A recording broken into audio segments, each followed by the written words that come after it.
How to match furniture styles in your design. Mixing furniture styles can give your space a unique, personal feel, but doing it wrong can look chaotic. Homestyler lets you test combinations until you find a look that feels intentional and stylish. Start by choosing a primary style: modern, traditional, farmhouse, industrial, etc. This will be the foundation of your room. Then, layer in secondary styles using accent chairs, coffee tables, or decor pieces. In Homestyler, browse furniture by style and drag items into your layout. You can compare pieces side by side and check scale, color, and materials. Stick to a limited color palette to keep things cohesive. Even if the styles differ, similar colors will tie everything together. Use rugs, throw pillows, and curtains to connect styles visually. Texture is also key. Mix smooth and rough finishes, like a velvet sofa, with a wooden table, to add depth and interest. Don't overcrowd your layout.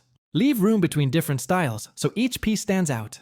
Homestyler's 3D mode lets you see how elements interact in real space.